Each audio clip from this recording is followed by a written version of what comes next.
डिफाइड में मैं आपको एक ऐसे देश की सैर कराने वाला हूँ जो 2021 में नहीं बल्कि 2050 में जी रहा है। इस देश के खान पान से लेकर लाइफस्टाइल तक, टेक्नोलॉजी से लेकर एटिकेट्स तक सब कुछ जरा हटके है। विजुअल्स देखकर आप समझ ही गए होंगे कि मैं जापान की बात कर रहा हूँ। दोस्तों, जापान इस साइज में राजस्थान से कुछ ही बड़ा होगा, लेकिन इस छोटे से देश के कारनामों ने पूरी दुनिया को हिला रखा है।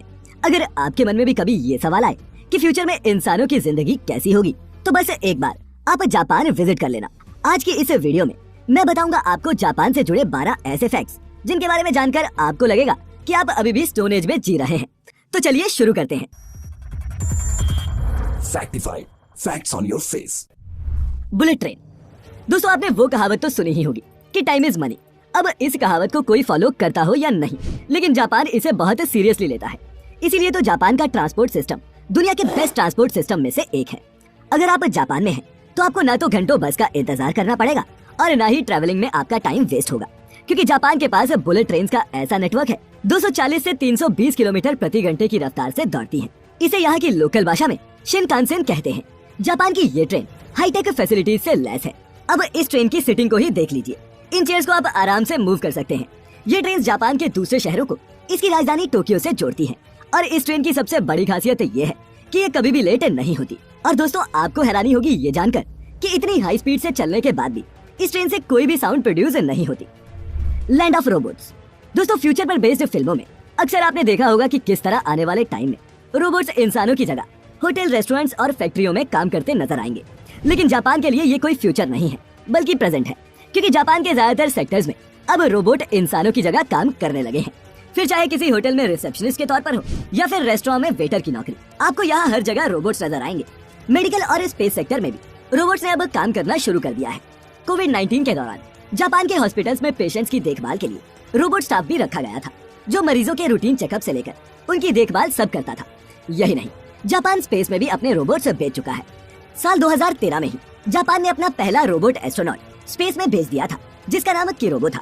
भूकंप के दौरान भी लोगों को ढूंढने और उनकी जान बचाने के लिए जापान में रोबोट्स का बहुत इस्तेमाल किया जाता है।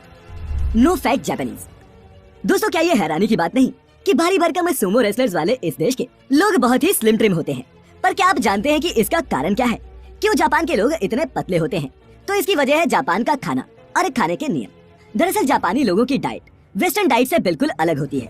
यहाँ के लोग तला भुना या फिर ऑयली खाना पसंद नहीं करते और न ही इनकी डाइट में कोई डेयरी प्रोडक्ट शामिल है। यही नहीं, चिकन, मटन और बीफ की जगह यहाँ सी फूड ज्यादा खाया जाता है, जिसमें प्रोटीन और ओमेगा 3 फैटी एसिड्स अच्छी मात्रा में होते हैं। जापानी सरकार ने तो अपने सरकारी कर्मचारियों के लिए कानून भी बना रखे हैं। जापान के मेटाबो लॉ के मुताबिक 40 साल से ज्यादा उम्र के पुरुषों की कमर 33.5 इंच से ज्यादा और औरतों की 35.4 इंच से ज्यादा नहीं होनी चाहिए। और ये स्केल यहाँ के सरकारी कर्मचारियों का मोटापा कंट्रोल में रखने के लिए रखा गया है। और दोस्तों, जापान से unique secret for a longer and happy life उनके लाइफस्टाइल में ही छिपा है। उनके इस वे ऑफ लिविंग को बारीकी से समझने के लिए आप सुन सकते हैं कुकू एफएम पर इकिगाई नाम की ये लाइफ ट्रांसफॉर्मिंग ऑडियो बुक, जो आपको मदद करेगी इन फिगरिंग आउट कि लाइफ को पॉजिटिवली कैसे जिया जाए। कुकू एफएम पर ऐसी और भी बहुत सी लाइफ चेंजिंग ऑडियो बुक्स और पॉडकास्ट हैं, जिनका प्रीमियम एक्सेस आपके 1 महीने के मोबाइल रिचार्ज से भी सस्ता है। लेकिन फिर भी अगर आप हमारा कूपन कोड इस्तेमाल करके कुकू एफएम का प्रीमियम सब्सक्रिप्शन लेते हैं, तो आपको 20% का सीधा डिस्काउंट मिल जाएगा। और अगर आप यही सब्सक्रिप्शन 17 से 19 सितंबर के बीच लेते हैं, तो आपको मिल सकता है 50% का डिस्काउंट। दोस्तों, सारी डिटेल्स आपको डिस्क्रिप्शन बॉक्स में मिल जाएंगी। Hi tech toilets. आपके साथ कभी हुआ है कि आप किसी टॉयलेट में गए हो और उसकी हाईफाई टेक्नोलॉजी और क्लीनिंग को देखकर चौंक गए हो? अब हमारे देश में ये अभी होना तो मुश्किल है, लेकिन अगर आप जापान में हैं, तो यकीनन आपके साथ ऐसा हो सकता है। जापान जाने वाले टूरिस्ट यहाँ के टॉयलेट से काफी इम्प्रेस हो जाते हैं, और वो इसलिए क्योंकि जापान जैसे मॉडर्न टेक्नोलॉजी वाले टॉयलेट्स आपको किसी भी और देश में देखने को नहीं मिलते। इन टॉयलेट्स में क्लीनिंग फैसिलिटी के साथ साथ seat heater, blood pressure, weight और यूरिन चेकर फैसिलिटी तक मौजूद होती है। इसके अलावा जापानी महिलाएं काफी शर्मीली होती हैं, जो फ्लश साउंड को कवर करते हैं।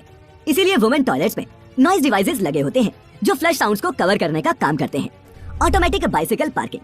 दोस्तों, जापान में जितने लोग नहीं हैं, उससे कहीं ज्यादा साइकिल्स हैं, और एक एस्टिमेट के मुताबिक यहाँ 8 करोड़ से भी ज्यादा साइकिल्स हैं। अब इतनी साइकिल्स हैं, तो उन्हें पार्क करने के लिए जगह भी तो चाहिए ना। इसका भी यहाँ बड़ा ही हाईटेक सॉल्यूशन है। ये है जापान की ऑटोमेटिक अंडरग्राउंड पार्किंग। यहाँ साइकिल पार्क करने के लिए लोग मैग्नेटिक कार्ड्स का इस्तेमाल करते हैं। कोड स्कैन होने के बाद ऑटोमेटिक लिफ्ट साइकिल को अपने आप पार्किंग एरिया में ले जाती है और उसे खाली स्पेस में पार्क कर देती है। साइकिल को रिट्रीव करना भी उतना ही आसान है जितना उसे जमा करना। वहीं दोस्तों, जहां दूसरे देशों में कार खरीदने के लिए आपके पास सिर्फ बैंक बैलेंस होना चाहिए, वहीं जापान में कार खरीदने से पहले पार्किंग सर्टिफिकेट बनाना पड़ता है। जी हाँ, दरअसल स्पेस कम होने की वजह से जापान में बहुत कम पार्किंग एरियाज हैं और ये सर्टिफिकेट सबूत होता है कि कस्टमर के पास पार्किंग की जगह है। और अगर ये नहीं है तो आप यहाँ गाड़ी लेने की सोच भी नहीं सकते।